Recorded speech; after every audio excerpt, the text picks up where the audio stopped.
chose qu'on va faire, c'est que on va regarder toujours en Matthieu 25. L'histoire au complet, c'est le verset 14 au 30.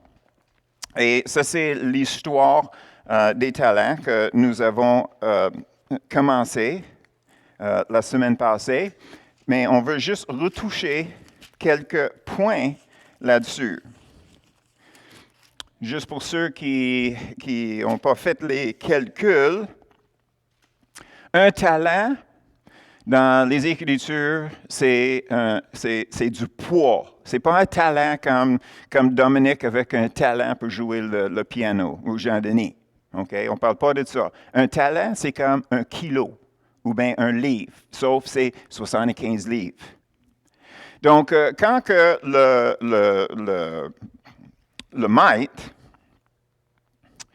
dans le verset, bien, nous autres, on va regarder 15, mais quand que le monsieur, il avait donné des talents à ses serviteurs, à un serviteur, il avait donné 5 talents.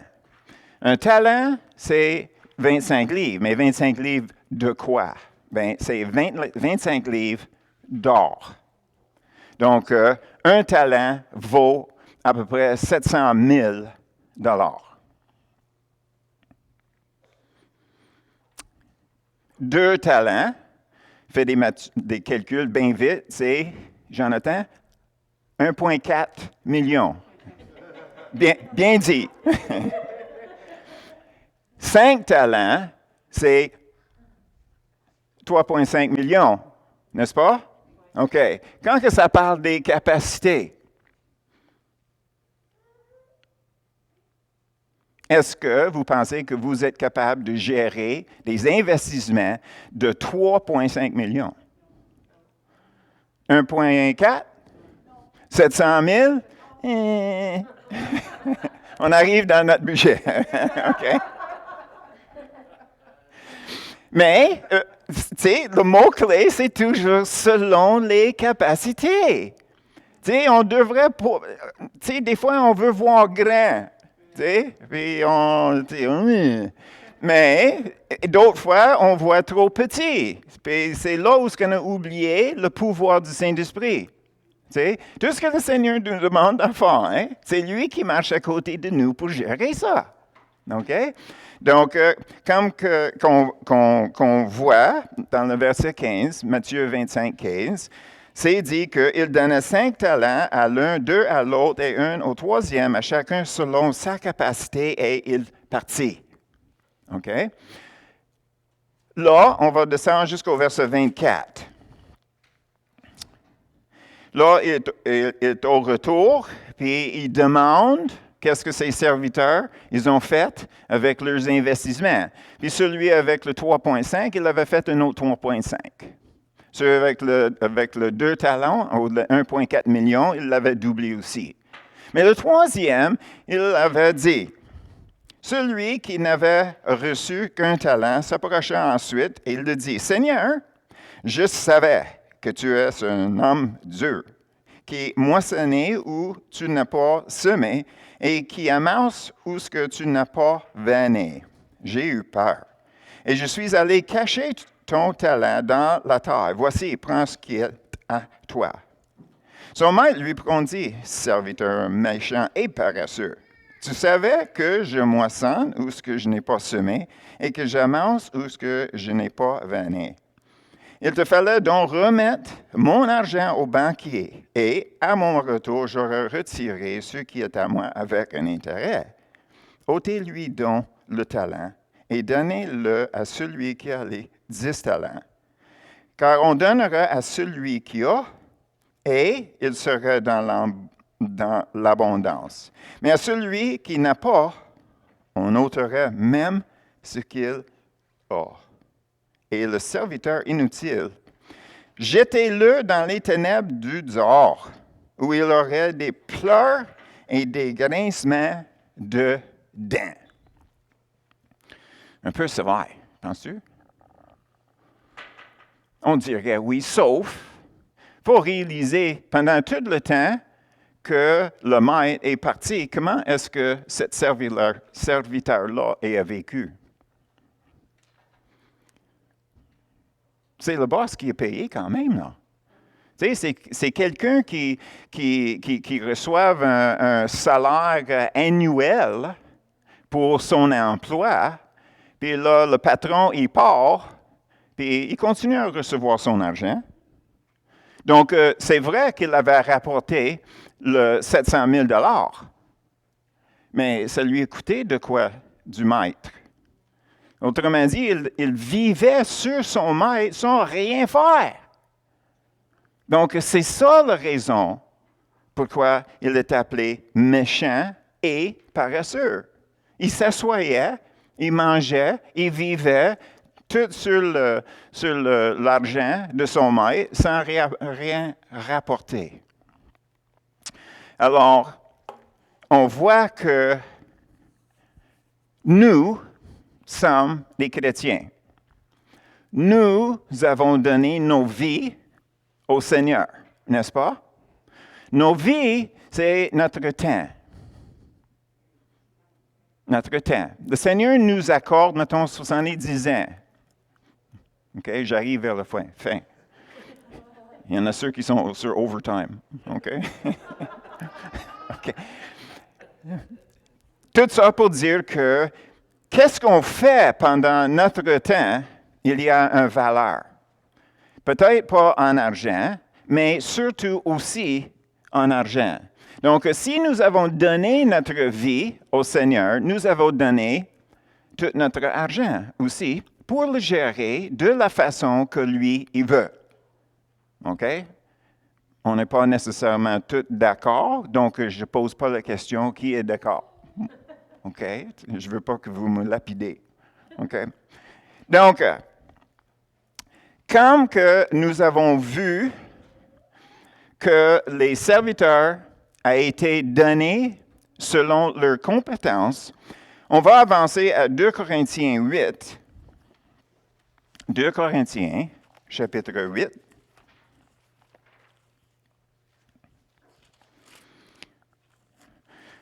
Romains, 1 Corinthiens, 2 Corinthiens, chapitre 8. 2 Corinthiens 8, 1 à 4, pour commencer. Nous vous faisons connaître, frères, la grâce de Dieu qui s'est manifestée dans les églises de la Macédoine. À travers la grande épreuve de leurs afflictions, leur joie débordante et leur pauvreté profonde ont produit avec abondance de richesse, de riche libéralité de leur part. Ils ont, j'atteste, donné volontairement selon leurs moyens, et même au-delà de leurs moyens. Nous demandons avec de grande insistance la grâce de prendre part à l'assistance destinée aux saints.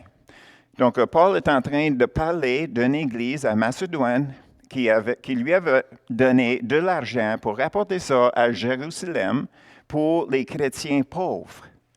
Donc, c'est de ça qu'il parle. Maintenant, on va regarder le verset 12.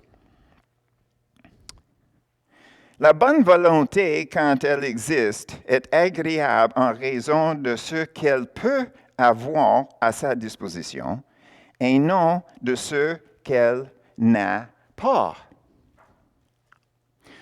Chapitre 9, le verset 6 et 7. Sachez-le, celui qui sème peu, moissonnera peu.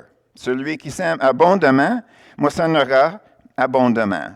Que chacun donne comme il l'a résolu en son cœur, sans tristesse ni contraint, car Dieu aime celui qui donne avec joie.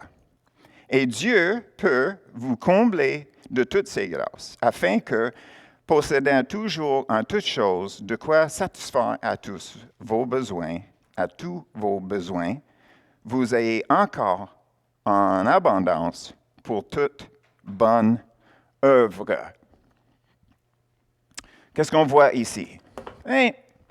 Je sais comment que vous aimez ça quand que le gars en avant demande ton argent. Tu sais, tout le monde aime ça. On est assis là, le gars en avant, il dit, écoute, vous autres, si vous ne donnez pas votre 10%, tu voles Dieu. Combien de personnes ont entendu ça? Ça vient de Malachie. La dîme était dans l'Ancien Testament. C'était pour nourrir le tribu qui n'avait pas reçu un héritage en territoire. Donc, leur revenu d'un héritage qu'il n'a pas eu, c'est l'héritage de Dieu. Parce que Dieu a dit, vous autres, les prêtres, vous vivez de moi. Donc, vous n'avez pas de territoire. Les autres 12 vont vous donner 10%. Donc, Malachie dit, si vous ne donnez pas votre 10%, tu voles Dieu. Le problème, c'est que c'est une vérité, mais c'est une fausse vérité en même temps. Parce que l'Ancien Testament, c'est annulé, abrogué, n'existe plus, n'est-ce pas? Pourquoi? Parce que Jésus a remplacé tout qu'est-ce que les prêtres avaient à faire. C'est comblé, c'est complété, c'est fini. Donc, le moment que quelqu'un dit qu'on doit 10%, parce que c'est écrit dans la Bible, c'est vrai, mais c'est une fausse vérité.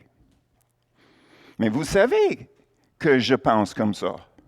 Tu sais, moi, j'ai déjà été dans une église, j'étais obligé d'emprunter de l'argent de ma carte crédit pour payer mes dîmes. J'étais une fois en conférence d'enseignement sur les finances, puis même le gars en avant, il avait dit la même chose. Si tu donnes 10% à Dieu, il va te remettre. Comme ça, donne ton 10%. Mais le problème avec ça, c'est que pour quelqu'un sur un petit salaire, 10%, ça pince gros. Quelqu'un avec un gros salaire, 100 000 de plus, 100 000 de moins, ça ne change rien dans leur vie. Donc, comme j'avais toujours dit, je les ai dit, écoute, nous autres, on sait que le Seigneur a dit qu'il veut que cette place ici, cette salle ici, soit réservée pour lui. Donc, nous autres, en payant notre loyer ici, c'est de l'argent donné à Dieu. Donc, il n'y a pas de problème à donner ici. Tu sais? En autant que le loyer est fait, et c'est ça qu'on a fait toutes les années. Qui peut, selon les Écritures, qui peut donner quoi?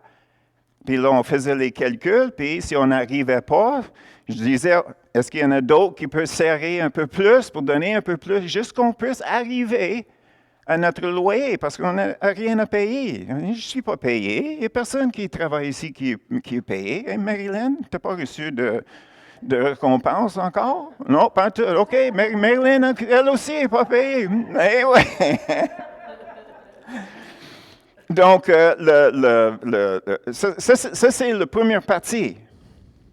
Parce que c'est selon notre capacité toujours. Selon notre capacité. Est-ce qu'il fallait que je donne tout à l'Église? Non, pas du tout. Donc, ça, c'est une des raisons pourquoi un peu plus tard, on va commencer à faire quelques calculs. Parce que j'aimerais ça que vous pouvez voir comment que les choses marchent pour le vrai. OK? OK. Donc, on voit ici que le montant qu'on donne à l'Éternel, et je vais dire à l'Éternel, OK? Ça peut être un ministère, ça peut être le Seigneur qui te dit, tu vas donner 5 piastres au gars assis sur le trottoir. Ça peut être n'importe quoi qui est relié à l'argent que le Seigneur nous dirige à donner. OK? Donc, on va regarder dans une histoire qui, je trouve très intéressante, c'est un vrai défi. Marc 12.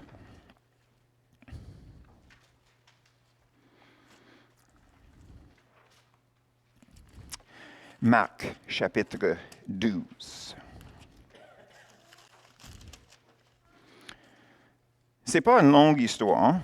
Peut-être le Seigneur savait que nous autres aussi, on n'aime pas entendre les longues histoires par rapport à l'argent. OK? Le verset 41 jusqu'à la fin du chapitre, le verset 44. OK. 41. Jésus, étant assis vis-à-vis du tronc, regardait comment la foule y mettait de l'argent. Plusieurs riches mettaient beaucoup. Il vint aussi une pauvre veuve, et il y mit 2 petites pièces, faisant un quart de sou. Alors Jésus, ayant appelé ses disciples, ça c'est vous, leur dit, « Je vous le dis en vérité, cette pauvre veuve a donné plus qu'aucun de ceux qui ont mis dans le tronc. Car tous ont mis de leur superflu, mais elle a mis de son nécessaire. Tout ce qu'elle possédait, tout ce qu'elle avait pour vivre. » Est-ce qu'on aime ça? Ben oui, on aime ça. Si on donne beaucoup ou si on donne peu, le Seigneur le reconnaît. C'est bien. Mais après ça. OK, première chose. Le tronc, c'était la trésorerie. C'était une place, c'était dans une place qui s'appelait la cour des femmes. Il avait dans le temple une section qui s'appelait la cour des femmes. À l'extérieur, tu sais, où est-ce que Jésus a pris le fouet, puis chassé tout le monde, puis viré l'argent. Ça, c'était dans un grand cour, c'était le cour des païens. Mais une fois que tu pars de là, tu peux rentrer dans différentes places. Une des places, c'était la cour des femmes. Et dans la cour des femmes, il avait comme, pas un abri, mais comme genre de kiosque, on va dire de même. Puis il avait un coffre qui était placé là, puis un autre coffre là. Il y en avait 13. Puis chaque coffre avait des dépenses désignées dessus. Comme ça, quelqu'un qui arrive avec de l'argent, OK, moi je veux donner pour cette raison-là, je vais donner une partie ici, puis une partie là qui partait. OK? Et puis comme Jésus il avait remarqué que les riches donnaient beaucoup, mais on peut juste imaginer comment que les riches le donnaient. C'est comme, c'est assez.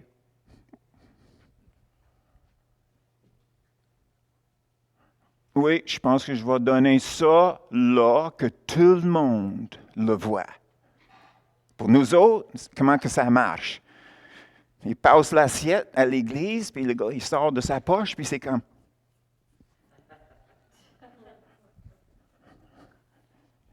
Puis il donne ça dans l'assiette. J'exagère, OK? C'est parce que je parle du cœur. Tu sais, je parle des cœurs des gens. Mais ici, la pauvre madame, elle avait donné deux petites pièces. Puis ces pièces-là, c'était en cuivre. Puis c'était le plus petit monnaie que tu peux avoir. Puis le fait qu'elle avait donné 2, c'est parce que c'est pensé que c'était le minimum que tu peux mettre comme contribution. Minimum. Donc, ça vaut combien ça?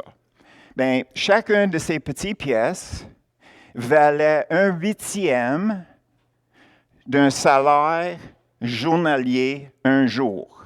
Donc, pour nous autres, on travaille 8 heures, ça c'est un jour. 1/8, c'est 1 heure. 2 pièces, c'est 2 heures. Donc, elle avait donné 30 pièces. Notre salaire minimum, c'est à peu près 15 pièces de l'heure. Donc, elle avait déposé 30 $. OK? Est-ce que nous avons le scénario? Mais qu'est-ce qui est le plus important dans ça? C'est les derniers mots. Verset 44. Tous ont mis de leur superflu, mais elle a mis de son nécessaire, tout ce qu'elle possédait, tout ce qu'elle avait pour vivre. Donc, le Seigneur n'attire pas l'attention envers ce qu'elle avait donné. Elle est en train d'attirer notre attention sur ce qu'elle avait retenu. Retenu. C'est pas ce qui est donné. C'est ce qui est gardé. Chaque chose qu'on fait pour le Seigneur, c'est donné. Chaque chose qu'on fait pour nous, quand ce n'est pas dirigé par le Saint-Esprit, c'est retenu de lui. Donc, la chose qui est la plus difficile dans le monde entier, c'est de se regarder en disant, j'ai donné 100 piastres par mois à l'Église. Ah oui? 1200 piastres t'as donné l'année passée? Hey, le monde à l'extérieur de l'Église, il capote. Hein? Hein? T'as donné 1200 piastres à l'Église? Tu es malade? De l'autre côté, OK, j'ai gardé 38 800. Oui, écoute, moi je donne à l'Église, hein? OK, on va changer de bord. T'as gardé combien du Seigneur? 38 800?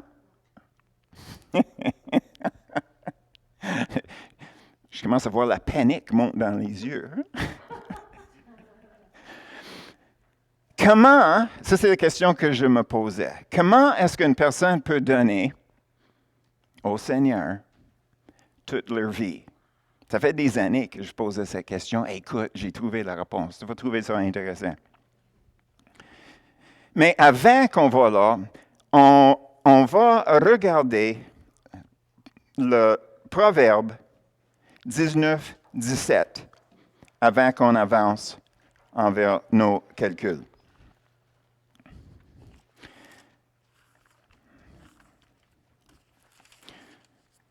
Proverbe 19, 17.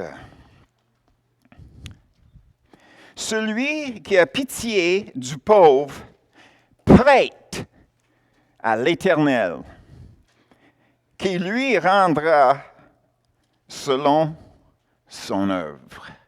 Oh boy! Donne aux pauvres.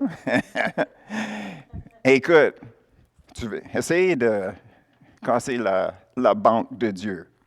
Hein? Qu'est-ce que ça veut dire?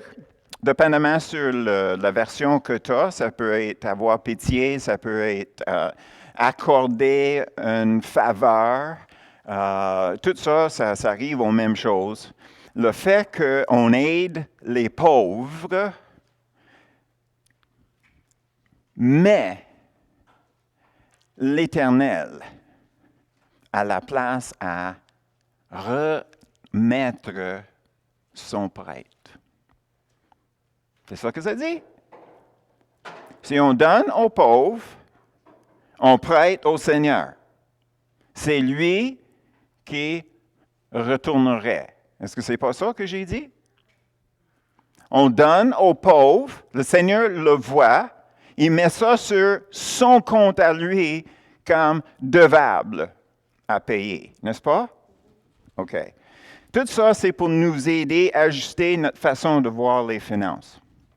OK? Parce que c'est difficile, les finances, écoute, on a tous des budgets. Tu sais, puis on va faire le plus qu'on peut pour Mira, pour cancer, pour diabète, pour nos enfants, pour l'Église, pour les pauvres. Tu sais, on essaie de gérer ça, donner un peu à tout le monde. OK. Ici au Canada, comment que ça marche? OK. J'ai 6 pages de notes. OK. Ça, c'est grâce à Claude Lamotte, qui avait fait des recherches Parce que j'ai jamais su comment que ça marche, selon le gouvernement, pour nos dîmes ou nos offrandes. OK? Donc, qu'est-ce que nous avons? Le gouvernement du Canada, il dit, si vous donnez à un but non lucratif, etc., nous autres, on va dire Dieu, OK? Peu importe le ministère, si c'est une église ou quoi que ce soit. OK? Parce que, qu'est-ce que je veux de vous, ce n'est pas votre argent. OK? Vous comprenez? Je ne fais ça pour vous autres que vous pouvez me donner de quoi. C'est pas ça pantoute. C'est parce que dans mes recherches, je trouve comment que je peux faire le plus que je peux avec l'argent que le Seigneur me donne.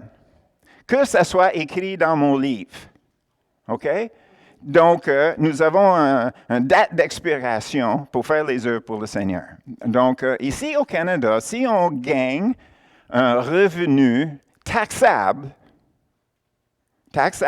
imposable, là, le gouvernement, ils disent, vu que vous avez donné à Dieu, qu'est-ce que moi, le gouvernement, va faire? Je vais vous rembourser une partie de qu'est-ce que vous avez donné ailleurs. Puis ça va marcher de même. Jusqu'à 200 $, on va vous remettre 35 %. Ça veut dire 35 $ sur chaque 100 $. Donc, si on donne 200 $, le gouvernement nous redonne 70 $. Donc, ça nous a coûté 130 $. Est-ce que vous voyez ça? OK, c'est pas compliqué. OK? Donc, nous avons donné 200, puis le gouvernement nous a remis 35 %. Mais après 200 $, le gouvernement remet 53 %. Ça veut dire que si on rajoute, on va commencer avec 100 $ par mois. OK? Ça, c'est 1200 $, n'est-ce pas? OK? Est-ce que vous avez vos calculatrices? OK? As-tu besoin de ça? OK. Donc, pour un autre 1000 $, OK? 1000. Parce que 200 plus 1000, ça fait 1200. Ça, c'est 100 par mois, n'est-ce pas? Le gouvernement dit, « Hey, vous êtes généreuse, nous autres aussi, on peut te matcher ça. On va te remettre 53 personnes, vous autres. » 53 %. 53 % est remis. Donc, 53 % sur 1000 $, c'est 530 $. Et j'ai fait ça vite, hein? T'as-tu vu comment que j'ai fait ça? OK. Donc, qu'est-ce que nous avons maintenant? Le gouvernement nous remet 530. Donc, ça nous a coûté 770. Est-ce que c'est ça? Non. Combien? 470? OK. Est-ce que tout le monde est d'accord avec ça? OK. Donc, le gouvernement a donné ça. Le gouvernement a donné ça. N'est-ce pas? Nous avons donné, je parle en anglais, l'argent en carré. OK? Donc, ça plus ça égale 600 $. N'est-ce pas? Si vous donnez 100 $ par mois, ça vous coûte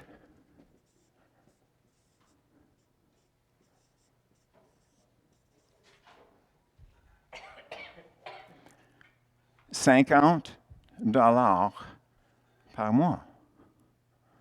Est-ce qu'on n'a pas un bon gouvernement? N'est-ce pas? Okay, vous voyez comment que ça? OK. Maintenant, qu'est-ce que le gouvernement a fait avec son $600 ici?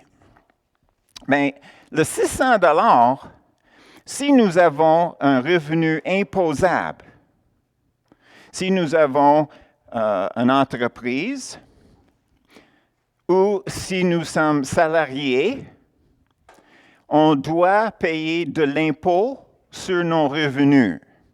Okay? Disons qu'on doit en total au gouvernement, okay, 1000 pièces. Quasiment impossible, mais on va le dire de même. Okay? Donc, qu'est-ce que le gouvernement fait? C'est que, OK, écoute, je vais remettre 70 plus 570, 600.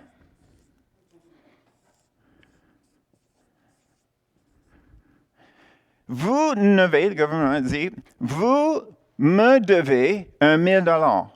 Mais à cause que vous avez donné 1200 pièces, nous autres, on va vous remettre $600. Donc, on va enlever de votre impôt le $600. Donc, vous ne devez juste $400. OK, c'est comme ça que ça marche. 540? Où ça? Oh non. Ça c'est le montant taxable. Ça c'est le montant que le gouvernement nous remet. Donc ça nous coûte le $400 qu'on doit au gouvernement. OK. Donc on suit ça. OK? Donc on va prendre les mêmes chiffres, puis on va regarder d'une autre façon. OK. Maintenant, nous avons $1200 à, ça c'est 100 pièces par mois. OK? $1200 par année. OK? Donc, on enlève le 600.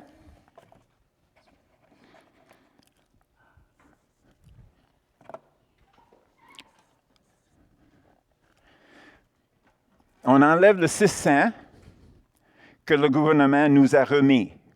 Donc, nous avons payé $600 de notre poche, OK, pour le Seigneur.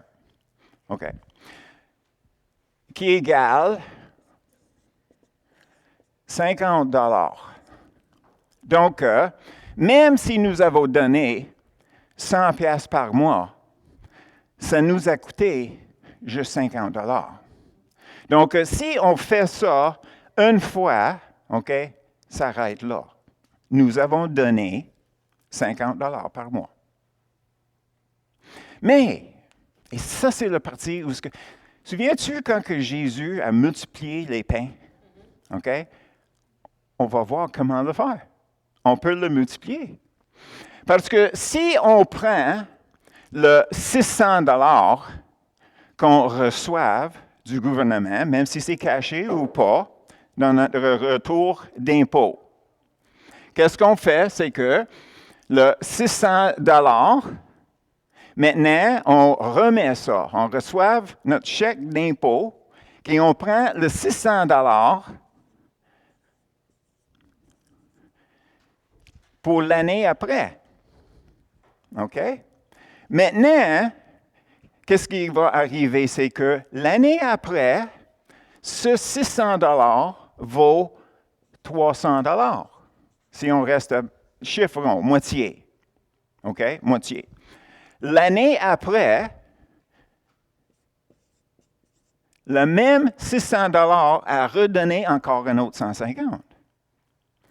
L'année après, pour chiffron, on va dire que le 150, le gouvernement remet 80. l'année après, 40, 20, 10, 5, 2 piastres et demi. OK? En donnant 1200 $, en gardant le 600 $ dans nos retours d'impôts, ça arrête qu'on a donné 600 $. Mais si on prend nos impôts, puis on le remet, le 600, l'année après, on le remet 300, 150, 80, tic, tic, tic, tic, tic, tic, tic. Ici en bas,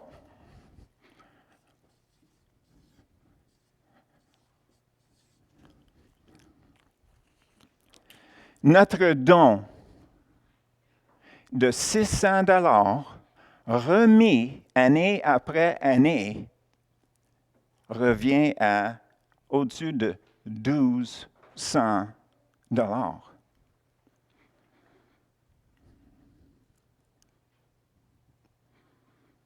Vous voyez ça? Donc, on décide maintenant qu'on continue à donner 100 pièces par mois. Donc, nous avons donné l'année numéro 2 un autre 1200 pièces. Ça nous a coûté combien?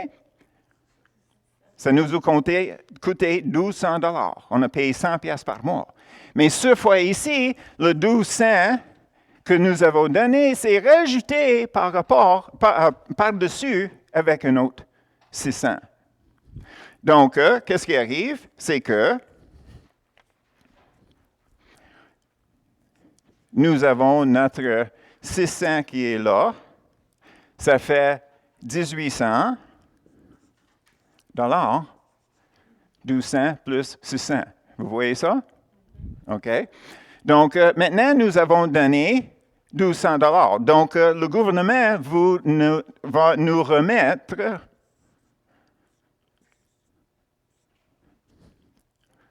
$918. Donc, qu'est-ce qu'on fait? C'est qu'avec cet argent-là, on donne notre 1200 l'année après, plus le 918 qui nous a été remis, parce que maintenant, le gouvernement pense que nous avons donné 1800. Donc, on rajoute le 918 et on est rendu 1032.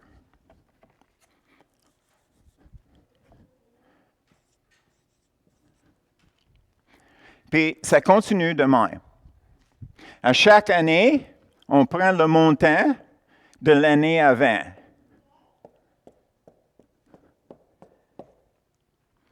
Est-ce que ça nous a coûté plus que 100 pièces par mois? Non. Mais au bout de 10 ans, finalement, le 1200 que nous avons donné a rapporté 1200 pièces.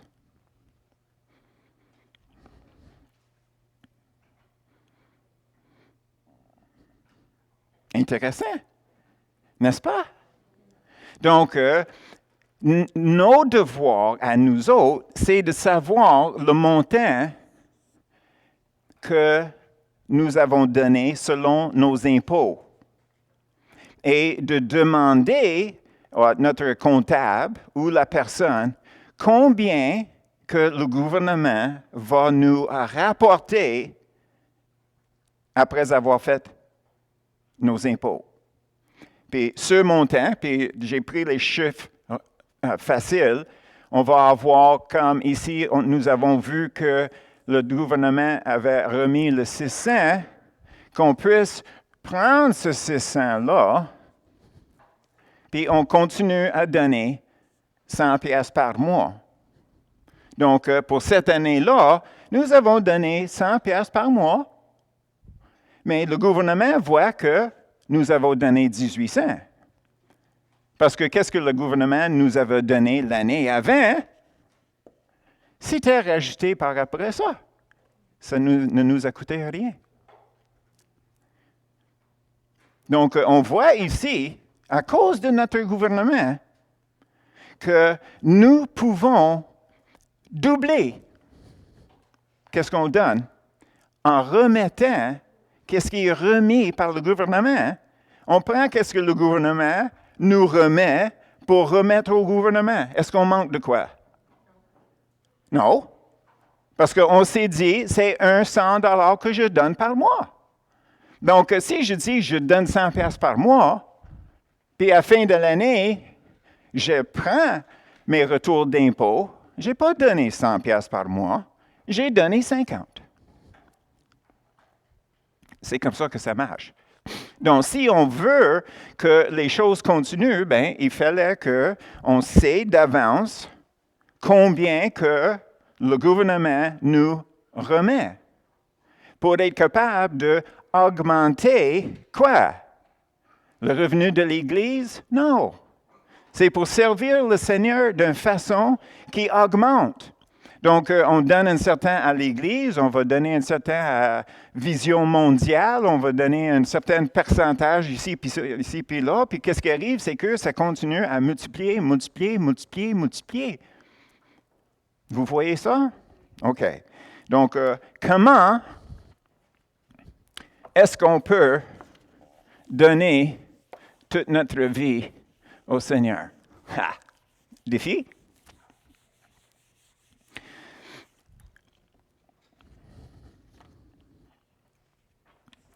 Naturellement, juste en passant, si on était pour donner 200 $ par mois au Seigneur,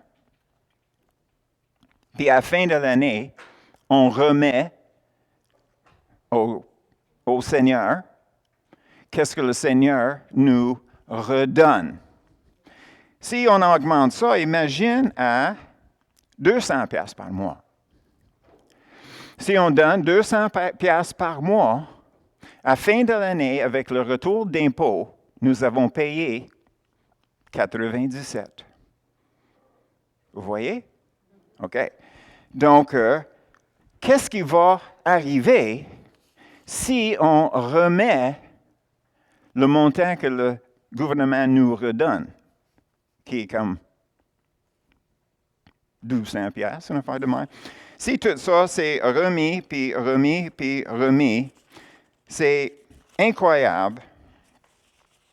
Mais finalement, ça va arriver que c'est quasiment, au bout d'à peu près 10 ans, ça arrive quasiment 5 000 $.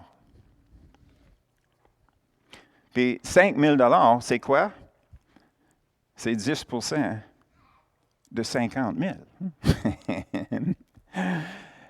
Qu'est-ce que je trouve intéressant, c'est que quelqu'un qui gagne 50 000 $ par année, puis je lui dis, ben, tu devrais donner un dîme à 5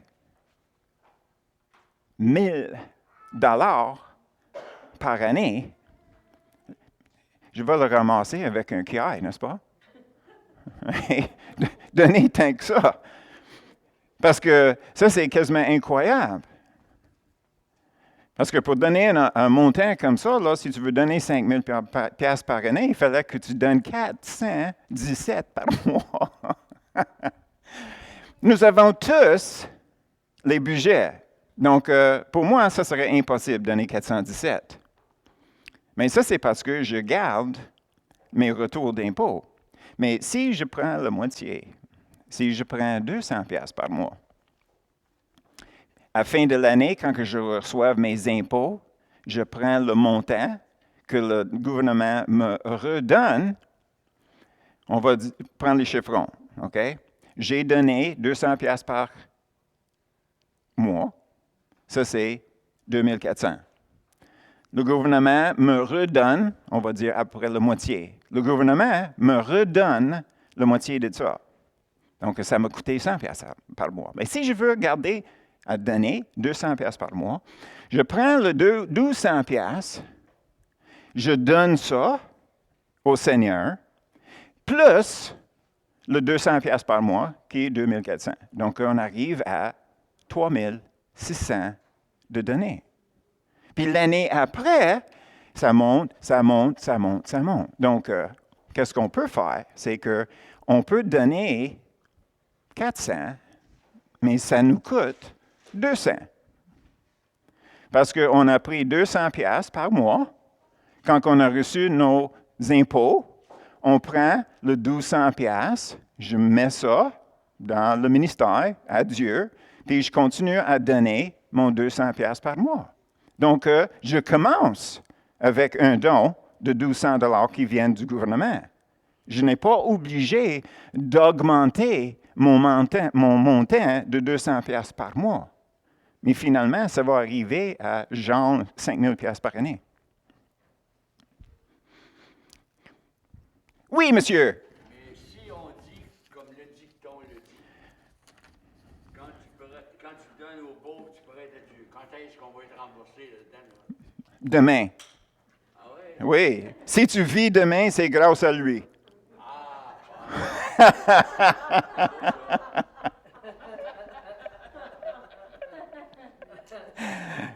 T'as-tu aimé ça? Mais t'as raison. T'as raison, qu'est-ce que tu dis là? On ne sait pas comment que le Seigneur va nous rémunérer. Mais la chose, c'est que, comme j'ai dit, quand j'ai commencé, j'ai dit que personnellement, mon défi, c'est comment est-ce que je peux donner toute ma vie au Seigneur. Et c'est comme ça que ça va marcher. Est-ce que vous êtes prêts? Moi puis Louise, oui. Moi puis Louise, qu'est-ce que nous avons décidé de faire? C'est qu'à un moment donné, on va vendre tout ce que nous avons. Et on met ça dans un fiducie. Puis le fiducie, ça va être divisé de cette façon ici. On va pouvoir pour Candace, pour le restant de ses jours, en prenant les revenus des investissements qui vont rentrer dans le fiducie. Là, on peut pouvoir lui donner un salaire pour le restant de sa vie, qu'elle puisse aller en mission ou dans le ministère, quoi que ce soit, sans quêter pour avoir de l'argent pour y aller. Tu sais, comme Sylvie Côté, Sylvie Germain, tu sais, elle avait vécu sur 80% de son salaire pendant 4 ans pour avoir une année de salaire en Afrique. C'est comme ça que ça fonctionnait. Et là, donc, maintenant, nous avons les revenus qui rentrent dans le fiducie. Donc, une partie de ça va pouvoir, pour Candace, qu'elle puisse servir le Seigneur tous ses jours sans être obligée de travailler. Mais l'autre partie, ça va être distribué différentes places pour le Seigneur. Puis chaque année que l'argent rentre, il y a le pourcentage qui va retourner pour augmenter le capital. Mais les revenus vont passer dans le monde pour le Seigneur. Donc, mettons que je peux remettre 1000 pièces par année au Seigneur à cause de cette plan-là, cette stratégie-là. Bien, 1000 pièces, c'est pas beaucoup. Mais c'est année après année, après année, sans arrêt. Moi, je serai au ciel, puis je continue à nourrir les pauvres. Ça continue, ça continue. À un moment donné, je vais donner aux pauvres plus que nous avons gagné en argent toute nos vies. Là, j'ai mis toute ma vie au Seigneur. Donc, mon temps, pendant que je suis ici, comme chrétien, je sers le Seigneur. Tout ça, c'est à lui. J'ai donné ma vie à lui. Mais mon argent peut continuer à en donner, même une fois que je suis parti. Jusqu'au temps qu'à un moment donné, je peux dépasser le montant que ça m'a pris, moi et Louise, pour vivre notre temps sur terre ici. Donc, Qu'est-ce que vous pensez de ça? Hey, c'est cool, n'est-ce pas? Tu sais, ça ne prend pas un gros montant en faisant ça. Parce que ça rapporte sans finir. Ça continue. Donc, c'est possible de remettre tout ce que nous avons de notre vie au Seigneur éventuellement. Puis, ce n'est pas nécessaire que ça nous coûte beaucoup. De l'autre côté, ceux qui vivent sur leur pension gouvernementale, ils n'ont pas un revenu taxable.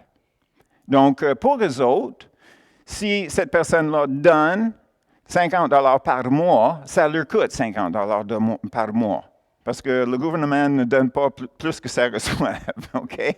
Donc, c'est juste pour dire que ça soit clair. Ceux qui vivent sur leur rente et leur pension fédérale, ils n'auraient pas de revenus, donc ils n'auraient pas de crédit d'impôt. Ceux qui sont sur le bien-aide, c'est pareil. Et donc, je veux que ça soit clair, qu'une personne qui n'a pas de revenus imposables, qui donne 50 $, ça leur coûte 50 $, ça leur coûte tout ce qu'ils ont. Donc, c'est juste pour dire que, pour revenir aux 10 %, ceux qui ont plus peuvent donner plus. Mais ceux qui ont moins peuvent quand même donner plus, dans le sens de pourcentage de qu'est-ce qu'ils ont. Puis avec Dieu, OK, c'est le Saint-Esprit qui décide combien qu'on donne. OK? Puis j'ai fait tout ça que ça soit plus facile à donner en réalisant que le gouvernement nous accompagne dans nos projets pour le Seigneur. Donc, j'espère que ça clarifie des choses. Merci, comme j'ai dit tantôt, grâce à Claude, parce que je n'ai jamais su comment faire les calculs. Donc, si tu as d'autres questions, puis j'ai quelques feuilles ici que vous pouvez voir les chiffres de notre façon pour être capable de calculer ça. Mais la chose dans tout ça, le plus important, c'est qu'on fait ça pour le Seigneur. On fait ça pour le Seigneur. On donne tout ce qu'on peut selon la direction du Saint-Esprit. Parce que peut-être il va demander qu'on donne 50 $ par mois cette année, mais l'année prochaine, peut-être ça va être 25 $ à l'Église puis 25 aux pauvres en Afrique. On ne sait pas comment que lui va diriger ça. Peut-être il veut qu'on mette des sous dans la banque, qu'éventuellement, ça va prendre un gros montant qu'il veut donner à quelqu'un. C'est comme ça. Donc, tout est dépendant sur le Saint-Esprit, sur notre écoute, parce qu'on sait que le Seigneur nous parle dans nos temps de prière, ou bien selon les Écritures, ou selon les circonstances, à travers de qu'est-ce que quelqu'un d'autre nous a dit. Il peut nous contacter dans différentes façons. Mais c'est toujours à nous autres à être sérieux, d'être à l'écoute de la direction de Dieu, pour tout simplement être capable de remplir notre livre. Amen. Tout ça pour le Seigneur. Amen. Donc, beau dodo après-midi. Après tout ça. Puis,